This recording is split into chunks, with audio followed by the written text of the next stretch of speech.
Hello, this is Ron Clark. I'm bringing you the ninth video in the Magic of IHVH-ADNI series. Today I'm going to be talking about group work and TMO.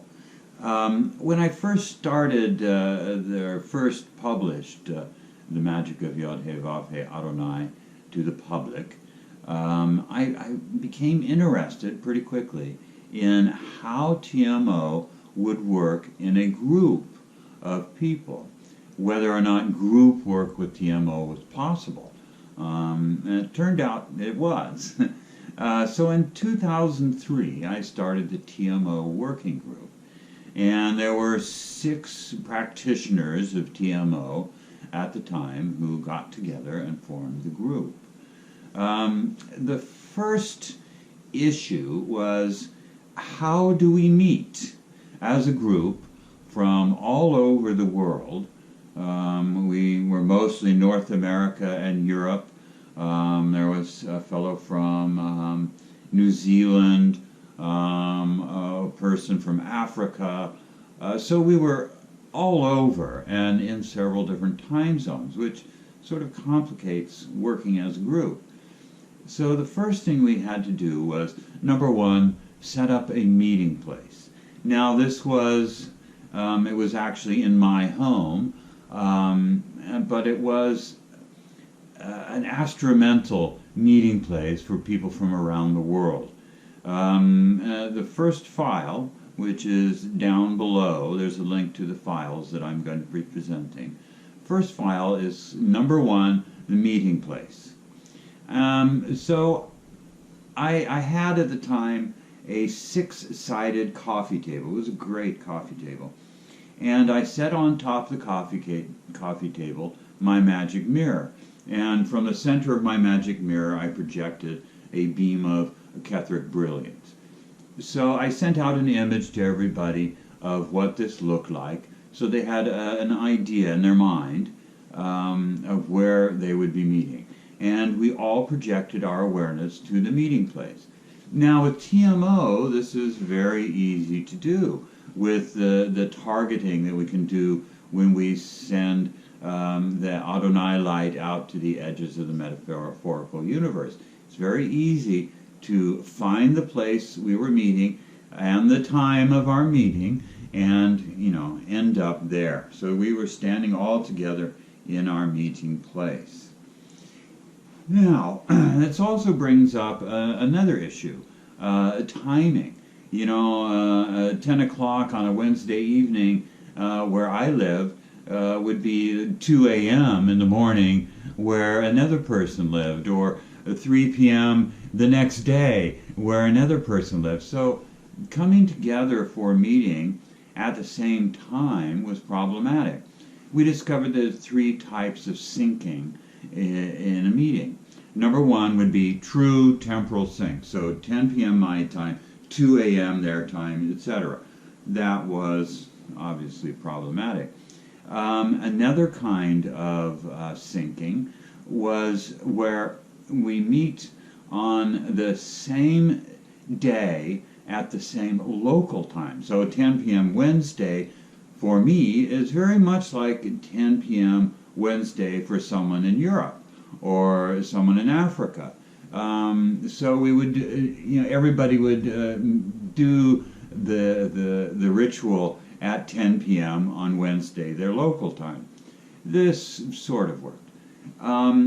Best of all was doing it anytime we wanted, but aiming for that 10 p.m. Wednesday moment in time.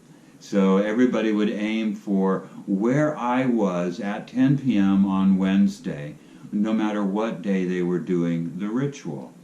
This is a type of sync that works best in group work. So it gives ultimate freedom to everybody to actually be at the ritual. So the thing we did at first, mostly, was healing work. We would choose a person to do healing for, and we would do our standard Healing Ritual. I have down below number 2 file, a healing ritual that we actually used in the beginning. And this was very much like the healing ritual I gave in the lessons, the healing from afar.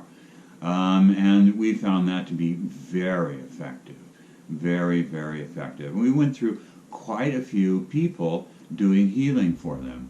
They would write to us, you know, and we would set up a time and a ritual, etc. Now, over time, this became fairly complicated because we would ask them to do certain things, the healing subject to do certain things to aid their own healing in conjunction with the healing work that we were doing for them. One thing that became apparent to us fairly soon in our work with other people is that we needed a group shield. So number 3 down below is a group shielding ritual. In the original TMO lessons, I had a shielding ritual as one of the 9 lessons in TMO, but I took that out for this video series. It didn't seem really very appropriate or very necessary. But in doing the group work, it's very necessary to create a shield to protect you from any of the side effects of working for someone else in this way. So we moved on from just healing to doing quite a variety of work as a group, all of which we found very successful. The most important work that we did was the exploration of group awareness. So we were a group of 6 individuals working together, that sort of a group awareness. But there's also a different form of awareness that emerges specifically when we focus on it and try to consciously create this group awareness. We called it the working group entity. And it was really a separate awareness, a singular awareness made up of the individuals in the group, but a merging of the individual's awareness to form the group awareness. Now, number 4 down below is a file that explains how we arrived at the group awareness, a very powerful awareness.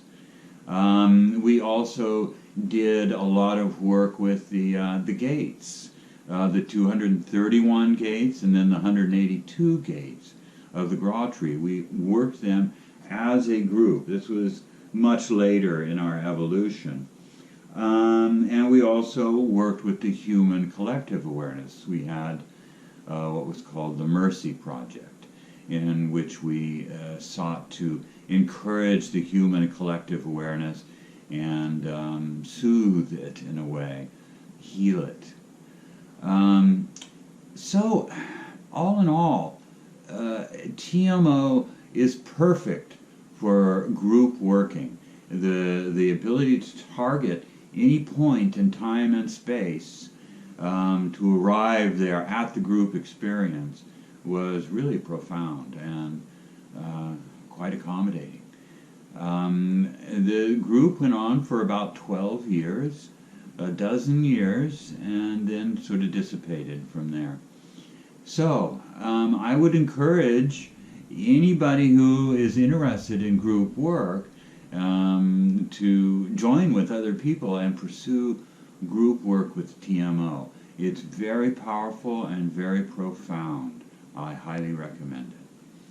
So that does it for everything I have to say about TMO. I'm not sure what I'm going to be doing in my next videos, or if I am going to be doing any more videos. If you have any suggestions, please leave them in the comments and let me know what you think. All right. Bye-bye.